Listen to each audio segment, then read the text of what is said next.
Assalamualaikum warahmatullahi wabarakatuh. Di sini saya akan mempresentasikan program kreativitas mahasiswa bidang kegiatan PKM penelitian dengan judul Pemanfaatan Tanaman Salam sebagai Obat Herbal. Yang selanjutnya adalah nama kelompok. Perkenalkan, nama saya Deva Rendi Wiratama, NIM 1804211000138, Prodi Teknik Industri Angkatan 2018 sebagai Ketua Pengusul. Perkenalkan, nama saya Erliana Ferraro, NIM 1804211000033 dari Program Studi Teknik Industri Angkatan 2018 sebagai anggota. Assalamualaikum warahmatullahi wabarakatuh. Sebelumnya perkenalkan, nama saya Muhammad Fatih Aulia Jafi, NIM 1932111000061 dari Program Studi Agribisnis Angkatan 2019. Di sini saya sebagai anggota. Yang selanjutnya adalah nama dosen pembimbing.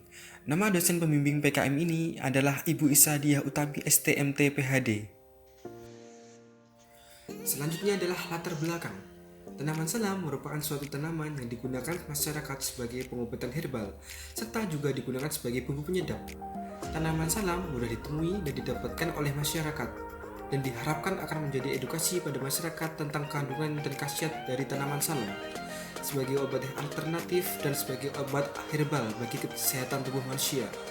Tanaman salam memiliki daun yang sedikitnya mengandung minyak astiri 0,2% dan memiliki senyawa utama di dalamnya, yaitu flavonoid yang merupakan senyawa polifenol yang di dalamnya memiliki beberapa manfaat sebagai sistem pertahanan tubuh manusia, antivirus, anti tumor, anti kanker, antimikroba, antioksidan, serta banyak vitamin yang terdapat pada tanaman salam. Selain itu juga digunakan untuk pengobatan yang sering dialami masyarakat seperti asam urat, diabetes, kolesterol, dan stroke. Selanjutnya, perumusan masalah. Perumusan masalah dalam program kreativitas kemahasiswaan bidang obat herbal tanaman salam sebagai berikut. Yang pertama, apakah kandungan tanaman salam mampu digunakan sebagai obat herbal? Yang kedua, bagaimanakah cara yang tepat untuk mengaplikasikan tanaman salam sebagai alternatif obat herbal? Selanjutnya, tujuan. Tujuan dari program kreativitas kemahasiswaan dalam hal tanaman salam sebagai obat herbal yaitu yang pertama, membuktikan bahwa tanaman salam dapat dijadikan obat herbal oleh masyarakat. Yang kedua, membantu masyarakat dalam penyembuhan penyakit dengan bahan tradisional tanpa menggunakan obat medis. Manfaat 1 yaitu membantu masyarakat untuk mengatasi gejala penyakit dengan mengkonsumsi tanaman salam sebagai obat herbal yang relatif lebih murah dan mudah dicari. Yang kedua yaitu mengolah tanaman salam sebaik mungkin. Yang ketiga, membantu masyarakat dalam menciptakan obat herbal tanpa menggunakan obat medis. Luaran 1.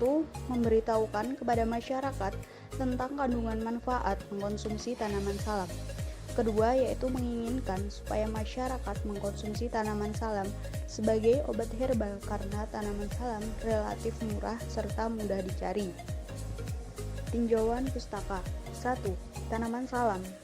Tanaman salam merupakan tanaman di Indonesia yang digunakan sebagai obat herbal oleh masyarakat.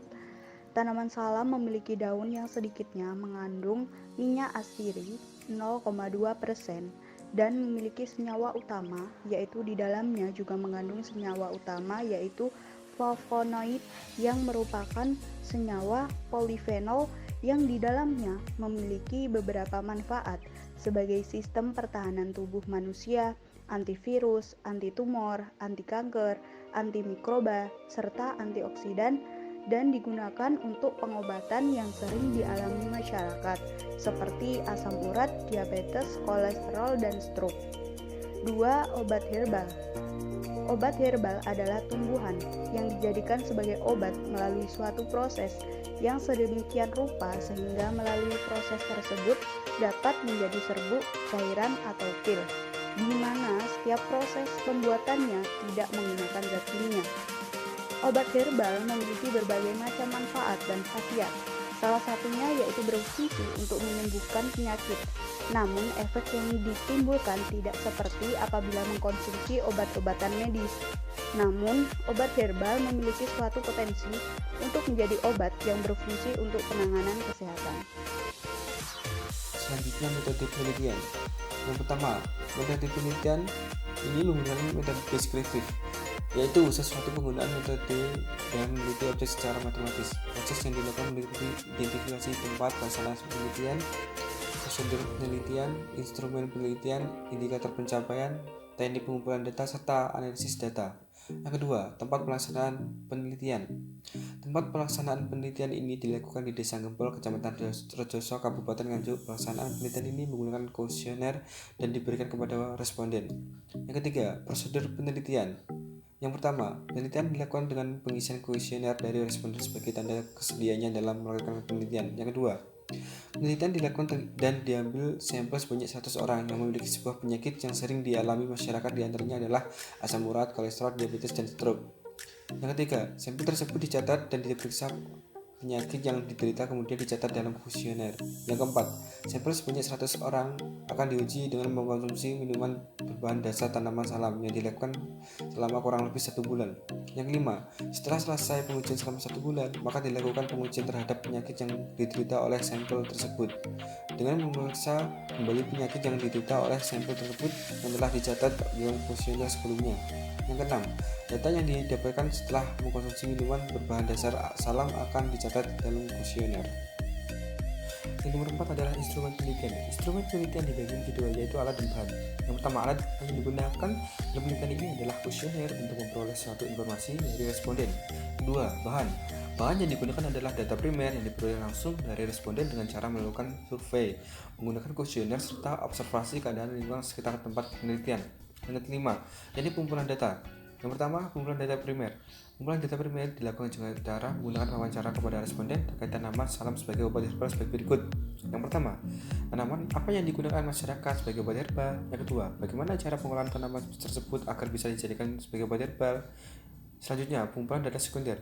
Pengumpulan menggunakan data sekunder menggunakan studi literatur seperti suatu gambaran dan keadaan umum yang terdapat pada wilayah yang diperoleh pada arsip Desa Gempol, Kecamatan Rejoso, Kabupaten Nganjuk. Selanjutnya, nomor 6, yaitu indikator pencapaian. Yang pertama, membantu masyarakat untuk memecahkan permasalahan penyakit dalam tubuh manusia dengan mengkonsumsi tanaman salam sebagai obat herbal. Yang kedua, membantu dan mempermudah masyarakat untuk mengatasi gejala penyakit tanpa menggunakan obat medis karena tanaman salam mudah didapat dan relatif lebih murah. Yang ketujuh, analisis data. Data yang diperoleh dan dianalisis secara deskriptif dan disajikan dalam bentuk tabel. Tanaman salam sebagai obat herbal yang telah ditemukan kemudian dilakukan pengumpulan, identifikasi, deskripsikan, setelah itu dilakukan klasifikasi. Selanjutnya yaitu biaya dan jadwal kegiatan. Untuk anggaran biaya dalam penelitian ini diperoleh 4 jenis pengeluaran. Yang pertama yaitu perlengkapan yang diperlukan, diperoleh total biaya sebesar Rp3.380.400. Yang kedua yaitu bahan habis pakai, diperoleh total biaya sebesar Rp2.240.000. Yang ketiga yaitu perjalanan, diperoleh total biaya sebesar Rp4.300.000. Dan yang terakhir yaitu lain-lain, diperoleh total biaya sebesar Rp1.600.000. Dari keempat jenis pengeluaran tersebut diperoleh jumlah keseluruhan biaya yaitu dengan total Rp11.520.400. Yang kedua yaitu jadwal kegiatan. Penelitian ini dilakukan selama 4 minggu dengan rincian sebagai berikut. Yang pertama, menentukan ide penelitian dan menggali informasi tentang ide tersebut dilakukan selama 3 minggu pada bulan pertama. Yang kedua, menentukan tempat penelitian dilakukan selama 1 minggu pada bulan pertama. Yang ketiga yaitu pengajuan proposal dilakukan selama 1 minggu pada bulan kedua. Yang keempat, persiapan alat dan bahan dilakukan selama 1 minggu pada bulan kedua. Yang kelima, pengujian sampel dilakukan selama 4 minggu atau 1 bulan pada bulan kedua dan bulan ketiga. Yang keenam yaitu pengumpulan data dilakukan selama 3 minggu pada bulan ketiga dan bulan keempat. Dan yang terakhir penulisan laporan akhir dilakukan selama 3 minggu pada bulan keempat. Terima kasih. Sekian presentasi dari kelompok kami. Wassalamualaikum warahmatullahi wabarakatuh.